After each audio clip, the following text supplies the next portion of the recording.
السلام علیکم ورحمۃ اللہ وبرکاتہ۔ الحمد للہ رب العالمین والصلاة والسلام علی سید المرسلین، اما بعد۔ صدر مکرم، حضرات حکم اور سامعین محترم، آج میری تقریر کا عنوان ہے آزادی ہند میں مسلم علماء اور عوام کا کردار۔ حاضرین بس، اس حقیقت سے کوئی انکار نہیں کر سکتا کہ ہندوستان کی تقدیر کو مسلمانوں نے اپنے خون جگر سے سنوارا ہے۔ چمن ہند کی آبیاری مسلمانوں نے کی ہے، اسے سونے کی چڑیا مسلمانوں نے بنایا ہے، اور اپنے وطن کے عزیز محبت میں ڈوب کر ہر لمحہ سینہ سپر ہو کر اس دھرتی پر قبضہ کرنے کا ناجائز عزم رکھنے والے تن کے گورے من کے کالے انگریزوں کو یہاں سے مار بھگایا ہے، اور انگریز کے خلاف فتوی جہاد کے ذریعے عالم بغاوت بلند کرتے ہوئے اپنی جوان بیویوں کو بیوہ اور بچوں کو یتیم کر کے اپنے گردنیں کٹوا کر اپنے خون کو پانی کی طرح بہا کر ان کے ناپاک منصوبوں کی دھجیاں اڑائی ہیں، اور ببانگے دول یہ اعلان کر دیا کہ مسلمانوں سے اس ملک کو کوئی چھین نہیں سکتا۔ ہم اپنی جان تو دے سکتے ہیں مگر ہندوستان نہیں دے سکتے۔ ہمارے سینے پر مارو گولی، ہم گولی تو کھا سکتے ہیں مگر وطن کی محبت دل سے نہیں نکال سکتے۔ اس لیے یہ ملک ہمیں جان سے پیارا ہے، یہاں کے ایک ایک ذرہ پر نشاں ہمارا ہے، یہاں کا انداز بڑا نرالا ہے۔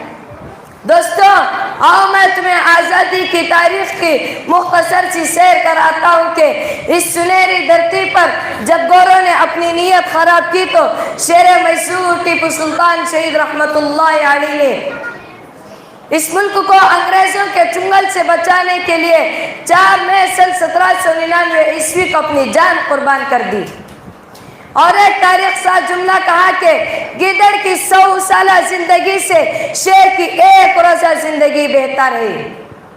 شیر میسور کی شہادت کے فوری بعد انگریز نے کہہ دیا کہ آج سے ہندوستان ہمارا ہے، تو کبھی سن 1803 عیسوی میں ایسٹ انڈیا کمپنی قائم کرتے ہوئے فرنگیوں نے نعرہ لگایا، خلق خدا کی ملک بادشاہ کا اور حکم بہادر کمپنی کا، تو کبھی مغلیہ کی حکومت کی تنگ دامنی پر ننگا ناچ کرتے ہوئے کہہ دیا حکومت شاہ عالم از دہلی تا پالم۔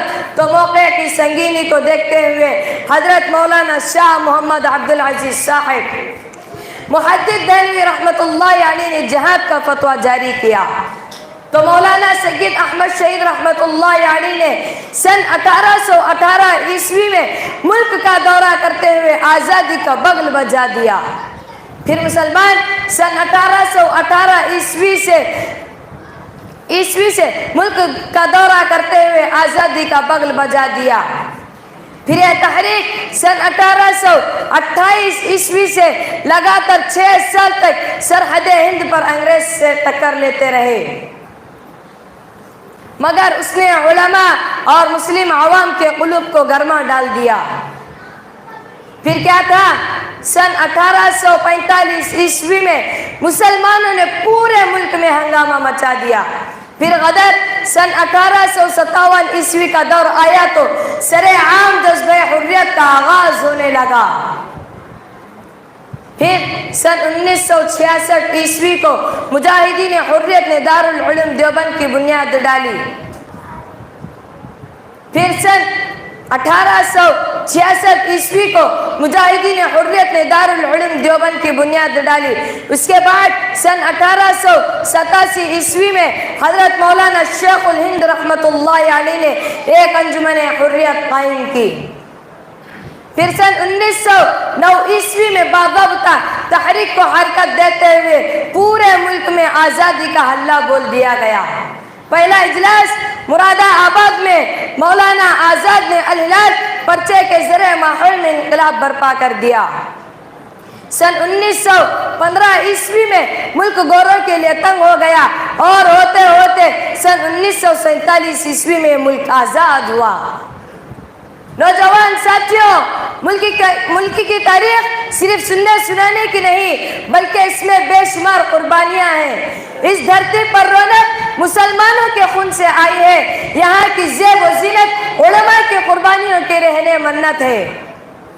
ارے یاد کرو مولانا حضرت علی موہانی رحمت اللہ علیہ کو کہ جیل میں بے پناہ مشقتوں کے ساتھ رہے اور روزانہ 1 من چکی پیستے اور کہتے جاتے، ہے مشق سخن جاری اور چکی کی مشقت بھی، ہے مشق سخن جاری اور چکی کی مشقت بھی، ایک طرفہ تماشا حسرت کی طبیعت بھی۔ مولانا جعفر تھانسیری رحمت اللہ علیہ نے اس وطن کی خاطر تمام مشقتوں کو جھیل لیا اور جیل میں ملاقات کے لیے آئے ہوئے بیوی بچوں کو روتا دیکھ کر کہہ دیا کہ بیٹا غم نہ کرنا، اگر زندگی باقی رہی تو پھر ملیں گے ورنہ حوض کوثر پر ملاقات ہوگی۔ جیل میں ایک چٹھی پہنچی کہ مولانا جعفر کی دختر کا نکاح ہے، تو فرمایا یہ زندہ باپ کی یتیم بچی کا نکاح ہے۔ شیخ الہند رحمت اللہ علیہ کے وصال کے بعد جب انہیں نہلانے کے لیے لایا گیا تو کمر پر گوشت نہ دیکھ کر لوگ حیران ہو گئے۔ حضرت شیخ الاسلام حضرت مدنی رحمت اللہ علیہ سے پوچھا تو ان کے آنکھوں میں سیل اشک رواں ہو گئے اور فرمایا جیل میں انگریز میرے استاذ کی کمر کو گرم لوہے سے داغتے تھے جس کی بنا پر پورا گوشت ختم ہو گیا۔ بہادر شاہ ظفر کے 4 بیٹوں مرزا، مغل و خضر اور عبداللہ و اکبر کے سر کو تن سے جدا کر کے ایک دشت میں جما کر بہادر شاہ ظفر کے سامنے لایا گیا تو بہادر شاہ ظفر نے دیکھ کر کہا الحمدللہ تیمور کی اولاد ایسی ہی سرخ رو ہوتی ہے، اور وطن میں دفن نہ ہونے کی حسرت میں کہہ دیا کتنا ہے بد نصیب ظفر دفن کے لیے، کتنا ہے بد نصیب ظفر دفن کے لیے 2 گز زمین بھی مل نہ سکی کوئے یار میں۔ اشفاق اللہ خان نے کہہ دیا، اشفاق اللہ خان کو جب انگریز نے پھانسی پر لٹکاتے ہوئے آخری خواہش پوچھی تو اشفاق اللہ خان نے کہہ دیا کچھ آرزو نہیں ہے، گر آرزو ہے تو یہ ہے لا کر ذرا سی رکھ دو خاک وطن کفن میں، لا کر ذرا سی رکھ دو خاک وطن کفن میں۔ حضرت شیخ الاسلام مولانا حسین احمد مدنی رحمت اللہ علیہ کو جب کراچی کی عدالت میں پھانسی سنائے جانے والی تھی تو انگریز راستے میں پوچھا حسین احمد جانتے بھی ہو کل عدالت کیا فیصلہ سنائے گی؟ تو حضرت مدنی رحمت اللہ علیہ نے جواب میں اپنے بیگ سے کفن نکال کر بتلایا اور کہا دیوبند ہی سے کفن لا رہا ہوں تاکہ بعد ظفر تمہارا محتاج نہ رہوں۔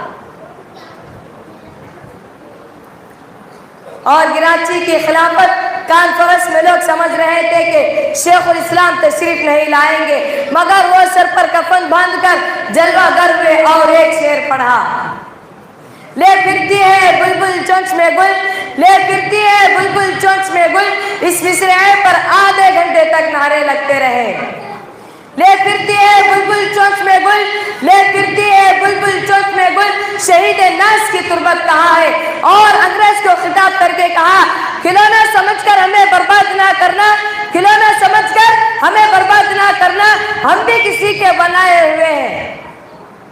بھائیوں میں تمہیں کتنے مسلمانوں کی قربانیاں سناؤں، ہم سن کر تھک جائیں گے، کلیجہ منہ کو آ جائے گا، مگر قربانیوں کا سلسلہ جاری رہے گا۔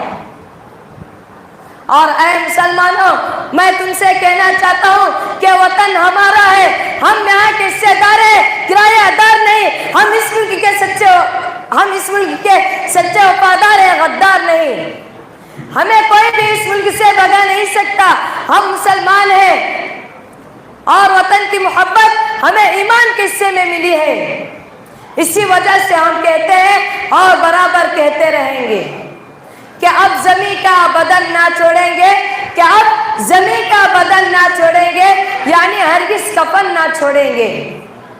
اپنا ایمان ہے یہی ماجد، اپنا ایمان ہے یہی ماجد، مر کے بھی ہم وطن نہ چھوڑیں گے۔ وما علینا الا البلاغ۔